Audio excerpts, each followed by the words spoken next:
Assalamu alaikum warahmatullahi wabarakatuh. Omuganda agamba mbu awali sente tewali kirema. Mpozi nga tosisinkanye Bobi Wine. Bobi Wine achalenjinza abantu n'achalenjinga n'engero z'abajjajjaffe ziyasangawo emyaka 10 n'omusobyo. Bino bagamba simanyi sente wekubegonzaawo nga togikubye ku Bobi Wine. Muganda wange tegonzaawe wa Bobi Wine wasigala wakalu.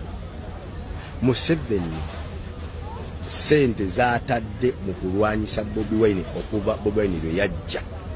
Obungi bwazo zisobola okukola enguudo eziri mu Uganda zonna n'otasigala oguudo wadde n'olu lwa ttaka.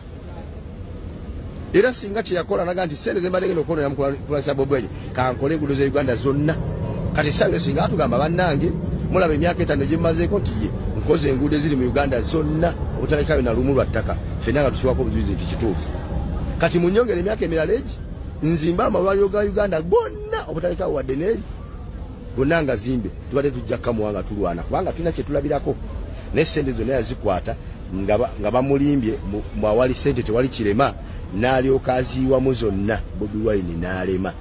Awali sente waliwo ekirema kiri kimu kyokka bakiyita Bobi Wine. Sente weekuba waliwo kyetagonza kitonde kimu Bobi Wine sente temugonzangako. Ebintu Museveni bye yakola Obote mu gy'ekinaana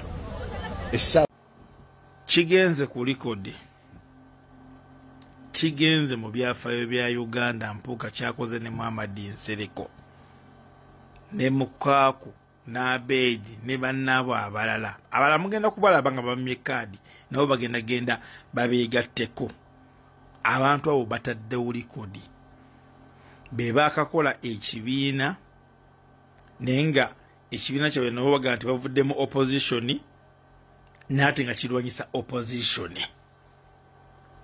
Abasajja balina obusungu ku Kyagulanyi balina obusungu ku NUP ne bannayuganda babalaba era bannayuganda babalaba nga bannakatemba babalaba nga oba ngambe batya oba omuzannyo gw'omwengu yite gutya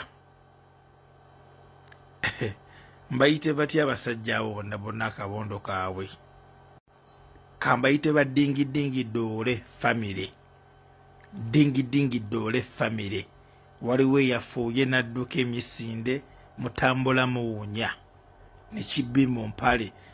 Bannayuganda bakimanyi nti no muli bakazanyiikirizi bakuŋŋaanyiza abantu baabwe Masaka balowooza nti bannayuganda bonna bakuŋŋaanyi bali awo ne batandika okwogerera Kyagulanyi n'obusungu n'obalaba bonna nga bafa obusungu eri akasajja bamwogerera bubi.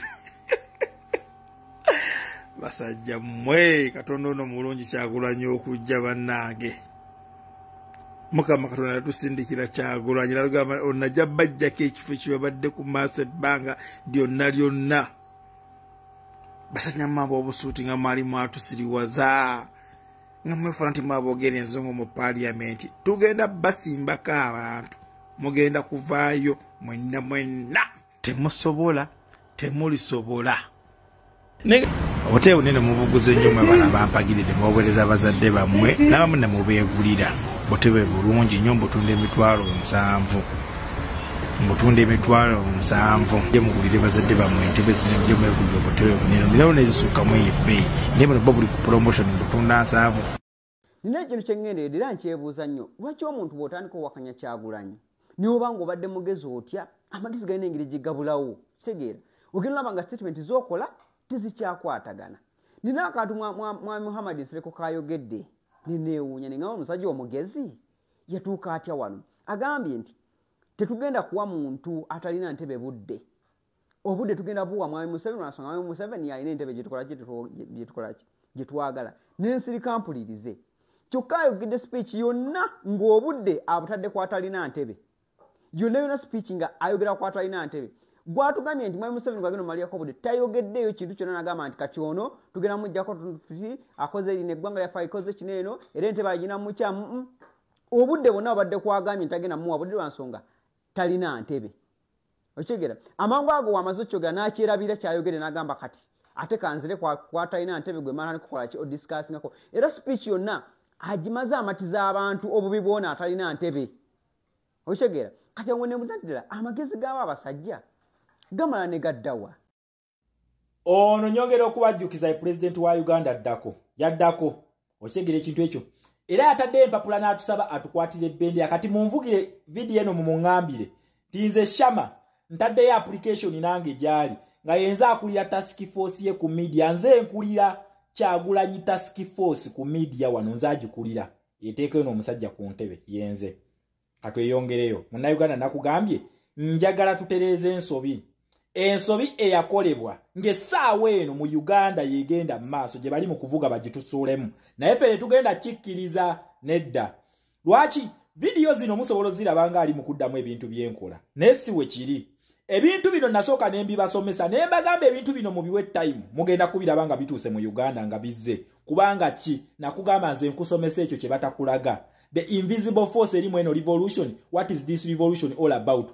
Kati gwe byo weerabirako ku maaso g'ebyo obiraba era nze seetaaga kubikunyonyola lwaki biri bwe bityo naye nze event zino nga zizzeemu ne zituukawo njagala nkulage akakyamu akabeera kazituuseko nangeri ki ze tugenda okukola ki gye tugenda ogikawunta attacking okugirwana.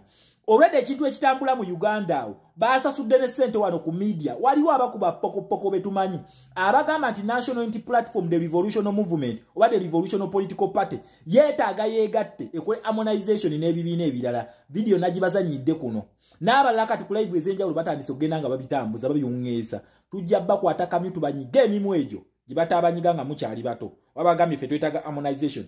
Munnayuganda mweno revolution tetwetaaga harmonization ya bibiina. Tulabye emikago mingi egikoleddwa ebibiina bino okubadde TDA, Go Forward, FOC, GFOC nga waliwo ne busuubi obuntu buno nga tebukola wabula ekintu ekyetaagisibwa ekituufu oba harmonization erina okukolebwa entuufu ye y'abannayuganda nga ffe bannansi ne twegattira mu ambulera etya emu olaba manvuuli kola ki tiikinga eyo gye bayita harmonization eyeetaagibwa okukolebwa. We have to harmonize as Ugandans to put away our differences. Wetumalo ziteeke ebbali tusooke tusuule gavumenti eno then ffe tujja kusalawo ensi yaffe engeri gyegenda okufuga wabula si bino bibiina kujja mu bigende mu nzikiza His Excellency Kyagulanyi oba ne National Unity Platform bakole harmonization nga letumanyi terms si ze bateesezzaako. Harmonization erina okukolebwa mu Uganda. Museveni alina okukkiriza nti tumunyize ajje tugende tuteese ku Uganda tuwaatya obuyinza bwaffe kubanga yatubba entebe ekyo tukimanyi kubanga bano ensobi gye baagala otukolako nabagamba Museveni ono atambuliza mu script ya Apollo Milton Obote nze sigenda ko wakubiddamu bino kasita Munnayuganda kiba nti kituusewo nja kujja nze enkigamenti kakati wano wetuli era wetuli kati essaawa eno tuli ku harmonization eya oba alliance gye baagala otuteekamu eya Apollo Milton Obote versus oba ne Sir Edward Lwangula Muteesa owokumeka owokubiri eyatuviirako omusaayi gwe tulimu paka leero wetuli paka leero. Naye ekintu kino kyakolebwa kitya? Abangereza be bakikola ensobi yakolebwa mu Lancaster Agreement. Senga baleka ab'ebibiina bino bokka ne bateesa ne batasooka kusibira Apollo Milton Obote mu kiyumba oba mu kiruumu ekimu n'ateesa n'Abangereza engeri gye bagenda okusuulamu Sir Edward Lwangula Muteesa owookubiri tetwandibadde wano wetuli leero.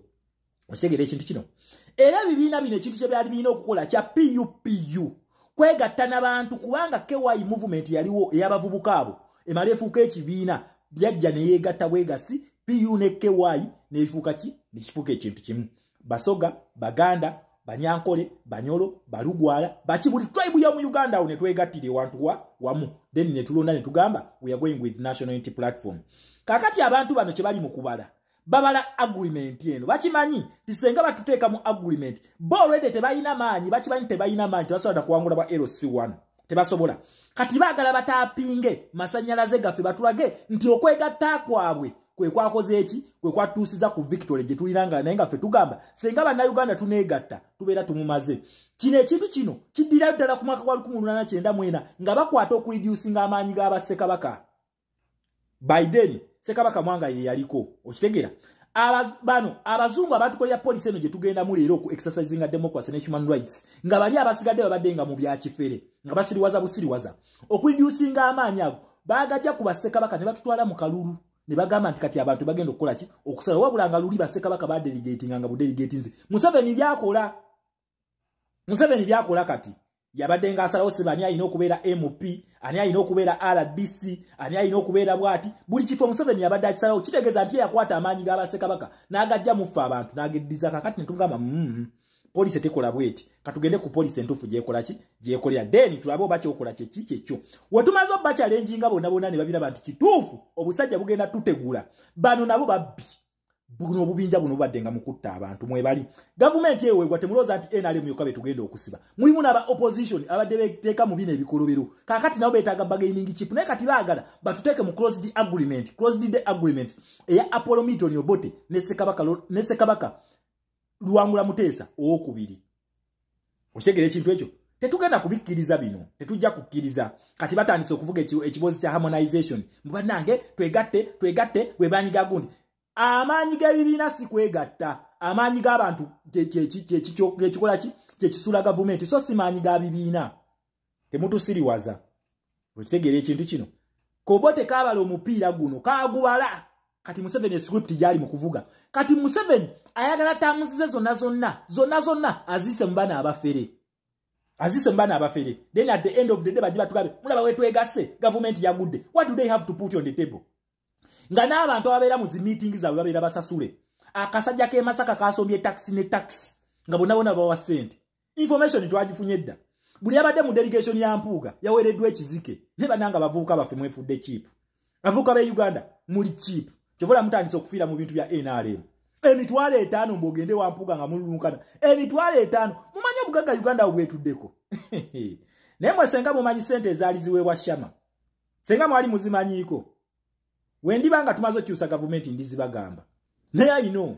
Museveni wabanga akuwa milioni 10 manya ky'omufiiriza kirimu milioni 10.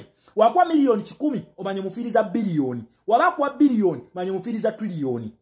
Oyo bwali. Akuwa sente according ku stake, akulaba according ku kyokola. Naye mu Uganda twetaaga katiba, not money. These are just papers, you know, papula. What do we have? Do we have a future? Weri awe tutunulidde. Abavubuka muve mojjemu omululu gw'ekisiru. Fena tuliyala boy. Tuliyala. Naye emitwalo 5 gyotagenda na kulyamu nnaku 2. Mubabateeke mu taxi babavuge. Omwana bamukubye sase wa Theodore Sekikubo. Naye abadde alwanira Theodore Sekikubo. Yakabeera mu parliament emyaka 15. Nera still yamukyalwanira Theodore Sekikubo. Then mwabavubuka temumanyi na kye mwagala. Wama abavubuka bo mulembe omwagulanyi mwe benjogera nabo. Bana abasajja puleshi basusseeko. Mbagame policies twazikozeeko bulungi nnyo. Kino nkibabuulira ebigambo byange, mark my words. Museveni tagenda kujjako internet. Tagenda kugijjako. Museveni tagenda kuddamu kutta bantu nga bwe yakikola. Tagenda kukiddamu. Wetawasiriwaza. Yagezaako kukikola atutiise nga manyi tuli babeesije bali. Byagenda nga natta abantu babeesije ne batunula ebbali. N'atema ab'e Masaka nga ayambisibwa Mpuuga ng'amanyi agenda bikola agende nabyo nga Mpuuga bwe babikolanga, naye ku luno yasanga ababi ne tugenda tukwata polisi ze nnyini. Era ebibuuzo babagamba mbu ICC nga tekwata Museveni bakulu. Museveni mwali mututeko mu ICC nga n'omulundi gwe mwasembayo kumutwalayo omusango gwe mwalopa mulala ne ba advising nga mulopa omusango omutuufu mukole apiiru temwagaano giteekayo Besigye. Kakati bakusirwaza ne Besigye ne Winnie ate mwenja baddamu mmwe mujja bizukusa ate nkyayina obusungu bw'ekaseese mmwe musirwaza abantu. Okitegera ekintu ekyo. Buno obutumbavu bwa PFF bwe bwali mu musango gw'ekaseese bwagenda ne bugulopa kifuula nnenge. Okitegera bwalopayo birala. ICC neba advising neba gamba mugende mulopo omusango omutuufu gwe bayita crimes against humanity. Si wo crimes we tunoonyereza tukizudde nga crimes against humanity zaaliyo. So mulope zino abatumbavu abo baagala okulopa nga baagala ki? Nga baagala kulaga nti international community terina kyesobola kukola Museveni. Era woosanga abantu baabwe nga Pato Uganda yakulaga nti foreign policy tezirina kyezikola. Mukitegeera ekintu ekyo? Tezirina kyezikola. Era nakulaga nti ono buli kikolobera akikoze naye lwaki ICC temukwata? ICC temukwata olw'ensonga temumutwalangayo. Kati biri acting olw'okuba nga tumututteyo. Munnayuganda Museveni yajjako internet ku mulembe gwa Besigye. Ne kugaffe n'akikola. Kati kugaffe fe tumuleetedde Starlink egenda kuconnectinga. Just watch the space. Gwe nakugambye ekintu kimu gwe munnayuganda kyolina okwetegekera kukalonda, kukanoonya, kukakuuma, kukabanja kyetugenda okukola. Tagenda kuttira ku luno munnayuganda mu kizikiza ekyabalimba. Tagenda kuddamu kutubba kalulu kaffe mu kizikiza, tugenda kagatta. DR form ku DR form. Nabo bakole emivuyo gyabwe. Then olabe fire.